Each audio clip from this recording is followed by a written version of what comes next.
Hello students, a very good morning to all of you. In today's video lecture, we are discussing about characteristics of project in your subject, that is entrepreneurship and small business management. ठीक है, तो students previous वाले video lecture में हम पढ़ चुके थे कि क्लासिफिकेशन ऑफ प्रोजेक्ट। आज के वीडियो लेक्चर में हम पढ़ेंगे कैरेक्टरिस्टिक्स ऑफ प्रोजेक्ट। तो इसको मैंने एक डायग्राम के थ्रू इन पॉइंट्स को बनाया हुआ है। सबसे पहले कैरेक्टरिस्टिक्स में आएगा यूनिक एक्टिविटीज़, सेकंड है आपका attainment of specific goals, next है आपका सीक्वेंस ऑफ एक्टिविटीज़, फोर्थ है आपका स्पेसिफाइड टाइम और फिफ्थ है आपका इंटररिलेटेड एक्टिविटीज़। तो इन पॉइंट्स को हम वन बाय वन डिस्कस करेंगे। सबसे पहला पॉइंट आता है आपका यूनिक एक्टिविटीज़। यूनिक एक्टिविटीज़ कैसे है, जो आपका ईच प्रोजेक्ट है उसमें इन्वॉल्व होती हैं एक्टिविटीज़ जो कि स्पेसिफिक होती हैं। कैसी होती हैं आपकी? स्पेसिफिक होती हैं टू दैट प्रोजेक्ट ओनली। इसमें इम्प्लाई होती हैं वो एक्टिविटीज़ जो यूनिक सेंस में हैं। They were neither undertaking in the past project nor they will be in any future project। ये क्या होती हैं? अपने अंडर सिमिलर कंडीशंस में ये एक्टिविटीज़ रिपीट नहीं होती हैं, ये हमेशा समथिंग डिस्टिंक्ट होती हैं ईच एक्टिविटीज़ से। ठीक है, तो इसलिए यूनिक एक्टिविटीज़ बोला गया प्रोजेक्ट को। तो each project involves activities that are specific to that project only, this implies that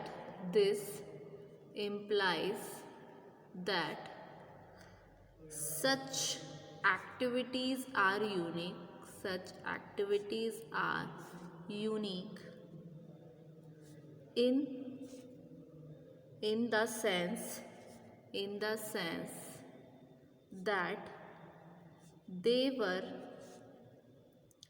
neither undertaken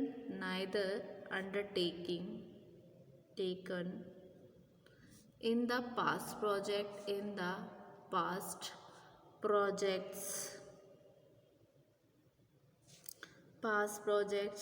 nor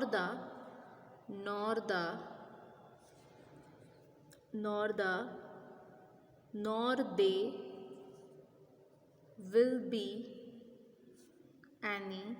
will be in any future projects। तो सिमिलर कंडीशंस में जो एक्टिविटीज़ होती हैं वो रिपीट नहीं होती हैं, तो ये इसलिए ये कहलाए आपके यूनिक एक्टिविटीज़। ठीक है, सेकंड आता है आपका attainment of specific goal. Attainment of specific goals, जो आपके प्रोजेक्ट हैं वो अंडरटेकन हो रहे हैं बिजनेस ऑर्गेनाइजेशन के विद स्पेसिफिक ऑब्जेक्टिव्स के साथ, जहाँ पर फोकस होता है आपके completion of a specific job और अचीव करने के लिए स्पेसिफिक गोल। तो ये जॉब्स जो होती हैं, ये गोल्स जो होते हैं, प्रोजेक्ट स्पेसिफिक होते हैं। तो दूसरे शब्दों में ये डिफ़र हैं वन प्रोजेक्ट टू अनदर। ऐसा थोड़ी ना है कि एक ही प्रोजेक्ट है, सब एक दूसरे से डिफरेंट है। ठीक है, तो कोई भी प्रोजेक्ट जब अंडरटेकन होगा किसी ऑर्गेनाइजेशन के द्वारा, वो रिलेट होगा किसी स्पेसिफिक कंस्ट्रक्शन एक्टिविटी से, computerisation of a particular department और मार्केटिंग रिसर्च। ठीक है, जिस तरीके की डिमांड होगी प्रोडक्ट की और सर्विस की, तो इसलिए इसको कहा जाता है attainment of specific goals. So projects are undertaken by business organizations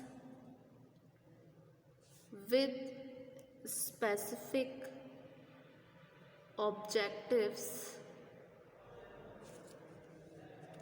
in focus. They may be completion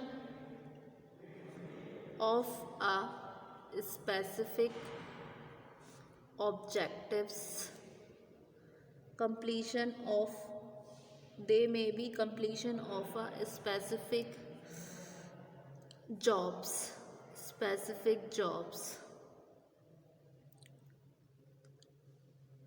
or achieving a specific goal. Such jobs or goals are project specific. In other words,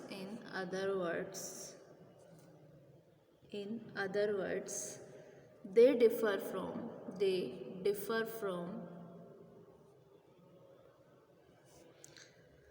one project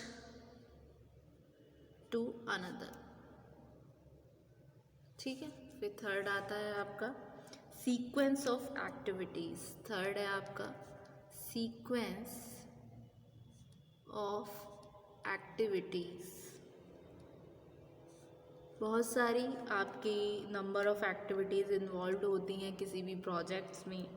ये activities required होती हैं, एक place लेती हैं एक specific order sequence में, जिससे कि हमें एक डिज़ायर्ड रिजल्ट मिल सके. तो ये स्पेसिफिक ऑर्डर्स जो होते हैं वो ज़्यादातर प्रोजेक्ट स्पेसिफिक होते हैं और डिपेंड करेंगे उन फैक्टर्स पे, जैसे कि टेक्निकल रिक्वायरमेंट्स हो गई, इंटरडिपेंडेंसी हो गई प्रोजेक्ट एक्टिविटीज़ की. So a number of activities are involved in any project. These activities are required to take place in a order or sequence in order to get desired result. इसलिए इसको क्या बोला गया, sequence of activities. फिर आता है next आपका specified time. जो ईच प्रोजेक्ट है वो आपका अंडरटेकन होता है एक टाइम फ्रेम में, जिसमें ज़रूरत होती है कि कब ये स्टार्ट हुआ कब कंप्लीट हुआ, इस तरीके से, है ना. तो ये टाइम फ्रेम डिसाइडेड होता है ऑर्गेनाइजेशन के द्वारा और किसी क्लाइंट के द्वारा. ये हाईली वर्सेटाइल है, ये वेरी करेगा, ये या तो कुछ घंटों का हो सकता है, कुछ सालों का हो सकता है. ठीक है, इस तरीके से. तो एक स्पेसिफाइड टाइम. तो each project is undertaken with a specific time frame within which it needs to be started and completed. This time frame is either decided by the organization or by a client. Clear? Next आता है आपका fifth characteristic, जो कि है inter related activities.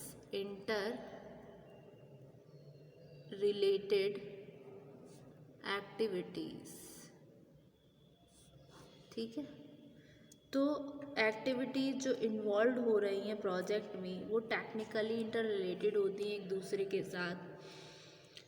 और activity आपकी input होती है फॉर अनदर एक्टिविटी के लिए, तो इसको बोला जाएगा ये आपस में इंटर रिलेटेड एक्टिविटी हैं. तो the activities involved in a project are technically